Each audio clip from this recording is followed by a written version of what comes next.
शेतकऱ्यांचा माल कमी भावामध्ये घेऊन जास्त भावाने विकणारा व्यापारी मात्र आज मालामाल होतोय. शेतकरी मित्र मात्र दिवसेंदिवस कंगाल होत चाललाय. याला जबाबदार आपणच आहोत, कारण आपल्या शेतकऱ्यांना पिकवायची लाज नाही तर विकायची लाज वाटत असल्याचं मत शेतीमध्ये क्रांती घडवून आणणारे राष्ट्रपती पारितोषिक विजेते अभिनव फार्म्स ग्रुपचे संस्थापक अध्यक्ष ज्ञानेश्वर बोडके यांनी बोलताना व्यक्त केलं. 5,000 शेतकरी आणि 500 महिलांना कायमस्वरूपी रोजगार मिळण्यासाठी रोल मॉडेल उभं करण्याचा मनोदय त्यांनी व्यक्त केला. एमके फाउंडेशनचे संस्थापक अध्यक्ष तथा सागर सिमेंटचे मुख्य व्यवस्थापक महादेव कोगुणुरे मित्र परिवार यांच्या वतीनं निर्मिती लॉन्स येथे सेंद्रिय व जैविक शेती विषयक भव्य शेतकरी प्रदर्शन मार्गदर्शन आयोजित करण्यात आलं होतं. यावेळी शेतकऱ्यांना मार्गदर्शन करताना ते बोलत होते.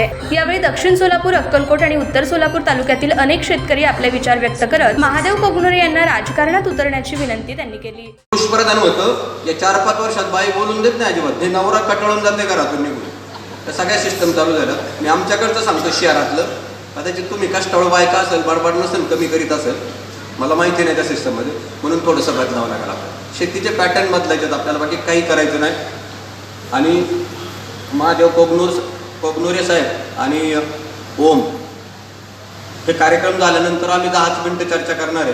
या चर्चेतून 100% इथल्या 5,000 शेतकऱ्यांना आणि 500 बायकांना कायमस्वरूपी रोजगार कसा मिळेल त्याच्यावर आपण एक रोल मॉडेल उभं करू. कारण प्रत्येकाच्या घरात पैसे आले पाहिजे. पैशाशिवाय नाही चालणार. मदती किती लोक करणार आहे आणि मदतीने काय होणार आहे? मी पाहिले त्या सरकार दरबारी या 2 वर्षामध्ये 4 वेळा नैसर्गिक आपत्ती आली. शेतकऱ्यांना आपत्तीमध्ये नुकसान झालं 2.5 लाख रुपयाचं आणि त्याचा चेक निघाला 2,500 रुपयाचा. पाहिला त्याचा जाणे येण्याचा खर्च तरी निघाला. आणि तुम्ही वाट बघून असता आता सरकार काहीतरी देईल, सरकार काहीतरी देईल. ते काही देत नसते. त्यांना आहे का वेळ द्यायला? पळवपळीच्या राजकारणामध्ये लय अवघड झाले हो सगळं. त्यांना वेळच नाही आपल्याकडे लक्ष द्यायला, म्हणून बदलावं लागला. आता आपल्यासाठी जगू. आता जगाचं मला माहिती नाही.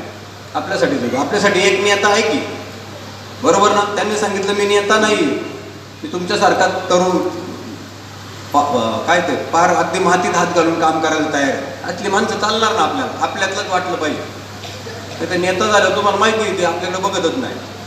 असं व्यक्तिमत्व आपल्यासाठी पाहिजे की जे आपल्याला असं वाटलं पाहिजे माझ्यातलंच आहे.